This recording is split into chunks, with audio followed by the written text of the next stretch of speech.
Hello friends, today I'll discuss something about pranayam. हमने बहुत सुना हुआ है कि प्राणायाम ऐसे होता है, प्राणायाम वैसे होता है, कपालभाति, अनुलोम विलोम, ये सब। तो आज मैं चाहती हूँ कि हम बात करें कि हमारे ग्रंथों में प्राणायाम के बारे में क्या लिखा हुआ है।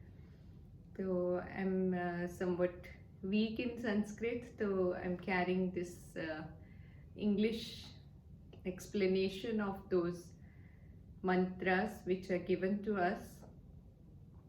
तो आज मैं सांस के बारे में बात करूंगी, जिसको कहा गया है प्राण।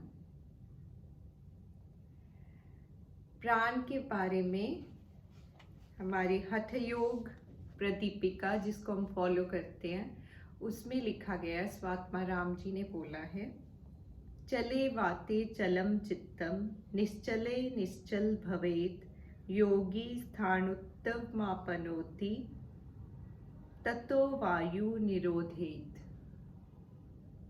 मीन्स कि जैसे जैसे हमारी सांस चलती है वैसे वैसे ही हमारे माइंड और बॉडी चलते हैं, और जैसे जैसे हमारी सांस नियंत्रण में आती है वैसे वैसे ही हमारा माइंड और बॉडी भी कंट्रोल में आने लगते हैं, नियंत्रण में आने लगते हैं। चले वाते चलम चित्तम निश्चले निश्चल भवेत। मतलब अगर हम अपनी सांस पे कंट्रोल कर लें तो उसको हम उसके ज़रिए माइंड को भी कंट्रोल कर सकते हैं। तो आज मैं आपके साथ डिस्कस करूंगी कि हमें सांस कैसे लेनी चाहिए। हम अक्सर ध्यान ही नहीं देते कि सांस कैसे लेनी चाहिए। सांस आती जाती रहती है, पर हम दिन में अगर आप सोचें तो कितनी बार हम देखते हैं कि सांस कैसे आ रही है। और ये सबसे बड़ा ऊर्जा का सोर्स है हमारे पास, क्योंकि प्राण है तो जिंदगी है। और प्राण कैसे हमारी बॉडी में वर्क कर रहा है, कैसे आ रहा है, सांस कैसे आ रही है, जिससे हमें प्राण बनता है। हमारा प्राण is somewhat more than breathing. अक्सर हम प्राणायाम का मीनिंग ये ले लेते हैं कि ब्रीदिंग एक्सरसाइजेस हैं, बट प्राण वो इलेक्ट्रिक इम्पल्स भी बन जाता है कहीं जाके, जो हमारे एक एक नर्व तक, न्यूरॉन्स तक पहुंचता है, एक एक सेल तक जब ऑक्सीजन पहुंचती है, जब हम इनहेल करते हैं, तो दैट्स प्राणायाम। प्राण के डायमेंशंस की बात करते हैं जब हम, तो हम प्राणायाम की बात करते हैं। तो आइए मैं बताती हूँ कि हमें सांस कैसे लेनी चाहिए। तो हम किसी भी पोजीशन में, प्रेफरेबली ये है कि आप नीचे बैठे फ्लोर पे, हल्का सा कोई मैट बिछा सकते हैं। तो आप जिस भी पोजीशन में 20-25 मिनट्स आराम से बैठ सकते हैं। आपकी रीढ़ की हड्डी सीधी रहनी चाहिए, तो उस पोजीशन में बैठ जाइए। और अब हम अभ्यास करेंगे कि हमें सांस कैसे लेनी चाहिए। हम बात करते रहेंगे इस पे, क्योंकि मुझे लगा कि कोई इस बारे में ऐसे बात नहीं कर रहा, तो I want to tell you something about these things. तो आईज क्लोज कर लेंगे और डीप इनहेल करेंगे, और फिर थोड़ी देर हम रिटेंशन करेंगे, इसे कुंभक कहते हैं। और फिर सांस को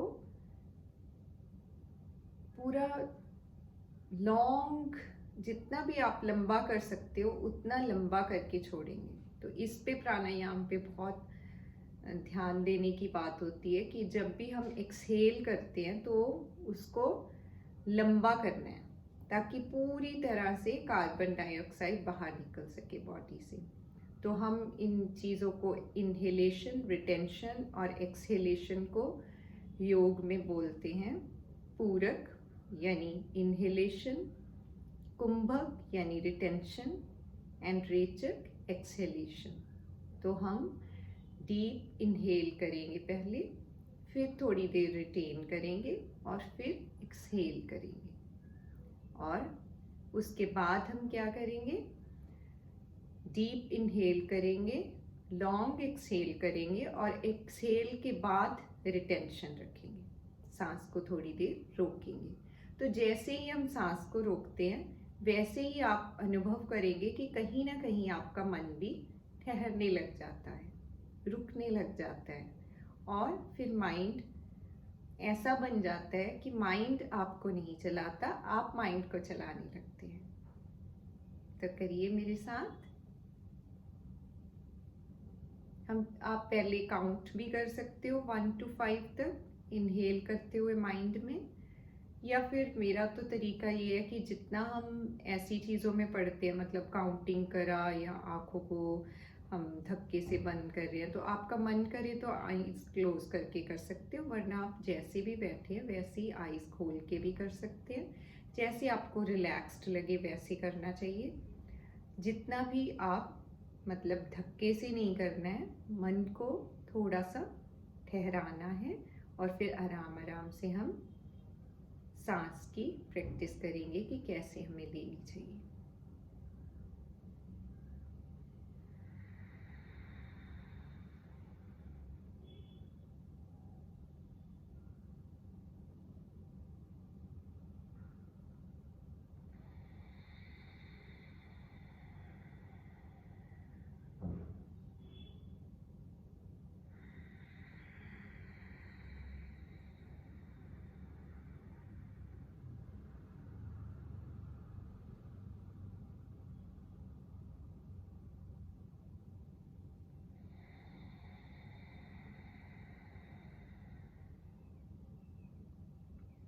तो आप फील करेंगे कि कहीं ना कहीं आप में कामनेस की फीलिंग आने लगती है जैसे जैसे आप ये करते जाते हैं।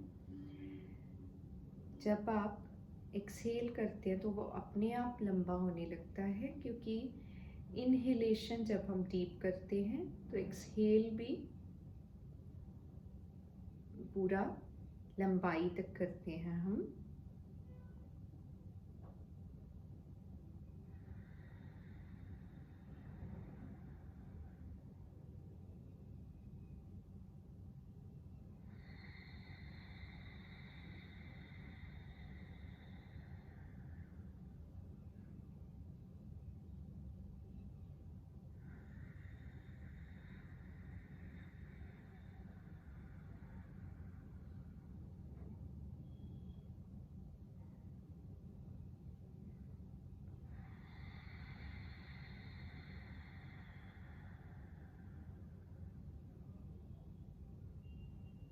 आराम आराम से करना है।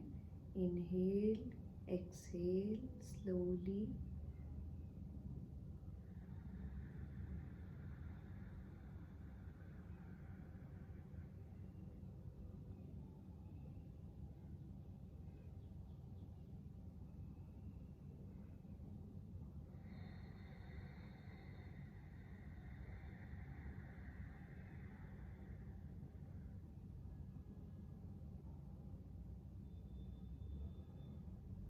अब हम एक्सेलेशन के बाद कुंभक करेंगे, रिटेंशन करेंगे। देखिए,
इनहेल,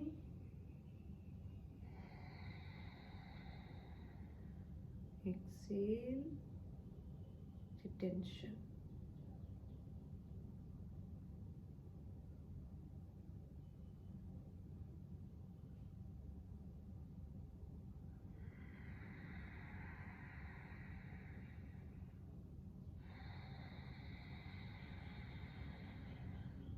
Retention.